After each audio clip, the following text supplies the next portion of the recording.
నా వెనకాల ఉన్న ఈ దేవాలయము ఏ తమిళనాడో కేరళనో కాదు, మన హైదరాబాద్కు అతి దగ్గరలో అతి సమీపంలో ఉన్నటువంటి శ్రీ రంగనాథ స్వామి దేవాలయము. ఇంచుమించు 36 సంవత్సరాల నుండి ఈ రోడ్ కిందనే వెళ్తున్నాం, కానీ ఈ దేవాలయం గురించి ఎప్పుడూ మాకు తెలియదు, దర్శించుకోలేదు. ఆ దేవాలయం ఎక్కడ ఉంది, ఎలా వెళ్ళాలి, ఆలయ వివరాలు, ఆలయ టైమింగ్స్, మిగతా విశేషాలను ఈ వీడియోలో వివరిస్తాను. వీడియో పూర్తిగా చూసి ఒక లైక్ చేయండి.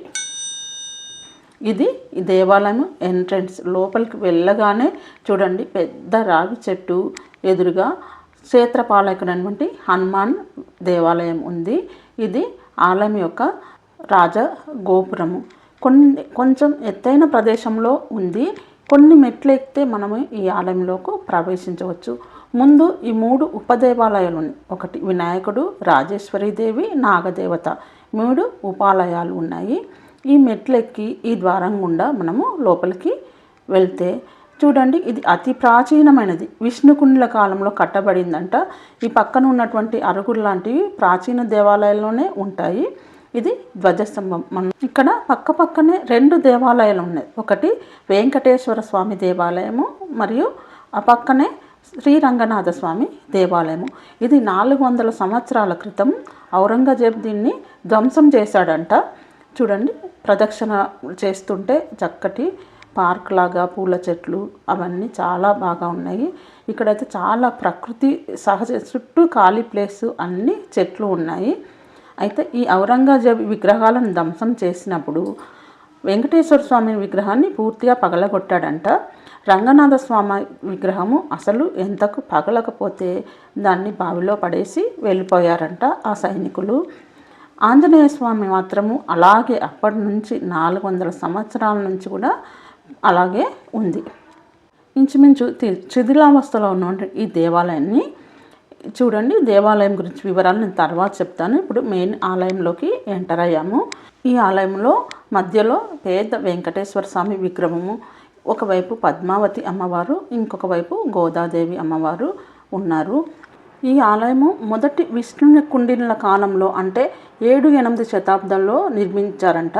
చూడండి, ఈ స్తంభాలు, పైభాగము, ఈ చెక్కడాలు అవన్నీ చూస్తే అతి ప్రాచీన దేవాలయం అని తెలుస్తుంది. కాకపోతే దీన్ని ఔరంగజేబ్ ధ్వంసం చేసిన తర్వాత 2007లో శ్రీనిధి కాలేజ్ యాజమాన్యము లీలాదేవి అనే ఆవిడ 20 లక్షలు విరాళం ఇచ్చి మళ్ళీ పునర్నిర్మింపజేశారంట.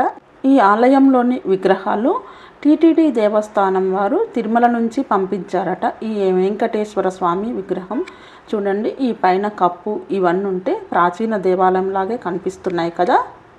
వెంకటేశ్వర స్వామి విగ్రహం మాత్రం చాలా బాగుంది. పక్కనే ఉన్నటువంటిది ఇంకొకటి రంగనాథ స్వామి దేవాలయం. నిజంగా అయితే నాకు కొద్దిసేపు అయితే నేను మైమర్చిపోయాను, ఎంత అందంగా ఉన్నారో రంగనాథ స్వామి. మనము తిరువనంతపూర్ అనంత పద్మనాభ స్వామి ఆలయానికి వెళ్తే కూడా ఇలా మనకు అక్కడ చిన్న చిన్న కిటికీలో నుంచి చూస్తాం కదా, అసలు అంత మంచి దర్శనం అనిపించలేదు. ఇక్కడ మాత్రం ఎంతసేపు చూసినా కూడా తనివి తీరలేదు. చాలా చక్కగా అలా పవలించి ఎంతో అందంగా కనిపించారు. మీరు తప్పకుండా వెళ్ళండి ఈ దేవాలయానికి. నేను ఇంత మంచి దేవాలయానికి ఇన్ని రోజులు ఎందుకు రాలేదని ఎంతో బాధపడ్డాను.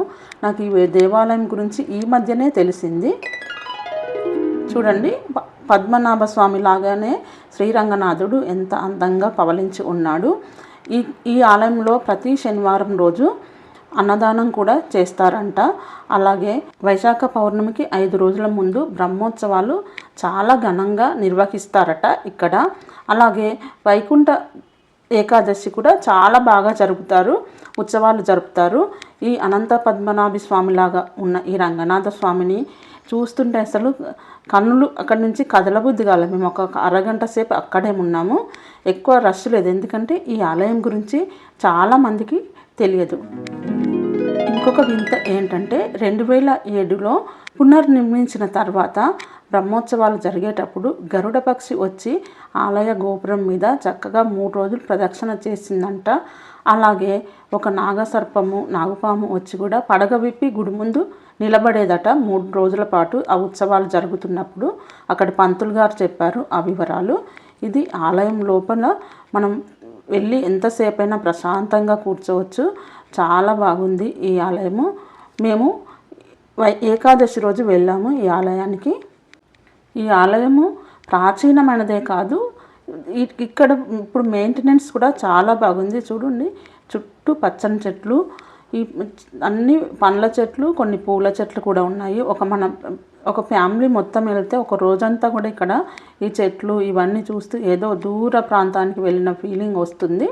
ఇది క్షేత్రపాలకుడి ఆంజనేయ స్వామి విగ్రహము. ఈ విగ్రహము ఔరంగజేబ్ ధ్వంసం చేసినప్పుడు కూడా ధ్వంసం కాలేదంట. అప్పటి నుంచి అలాగే ఉంది, కాకపోతే గుడి కొత్తగా నిర్మించినట్టున్నారు. ఈ ఆలయానికి చాలా ఈజీగా వెళ్ళొచ్చు. ఉప్పల్ నుండి 15 కిలోమీటర్లు ఉంటుంది. గట్కేసర్ దగ్గర నుంచి ఒక 2 కిలోమీటర్ మనకు రింగ్ రోడ్ దాటిన తర్వాత ఇది ఆలయం ఆర్చి శ్రీనిధికి వెళ్ళే రోడ్లో ఆర్చి నుంచి ఒక 500 మీటర్స్. మేము ఈ ఆర్చి నుంచే కొన్ని వేల సార్లు వెళ్ళాం, కానీ ఈ గుడి గురించి మాకు తెలియదు ఇప్పటి వరకు. అక్కడ కార్ పార్కింగ్ కూడా ఏ ప్రాబ్లం లేదు. చాలా చక్కగా మనం ఏదైనా పులిహోర అలాంటివి తీసుకొని వెళ్ళి నివేదన చేసి రోజంతా ఇక్కడ ఉండి రావచ్చు. నేనైతే ఏకాదశి రోజు వెళ్ళాను కదా, విష్ణు సహస్రనామం అవన్నీ చదువుకొని ఒక 2 గంటలు హాయిగా అక్కడే ఉండి వచ్చాను. గట్కేశ్వర్ దగ్గర యమ్నంపేట అనే గ్రామంలో ఉంది ఈ గుడి. నేను డిస్క్రిప్షన్లో లొకేషన్ కూడా పెడతాను. ఈ వీడియో నచ్చినట్లయితే ఒక లైక్ చేసి నా ఛానల్ సబ్స్క్రైబ్ చేసుకోండి. Thank you for watching.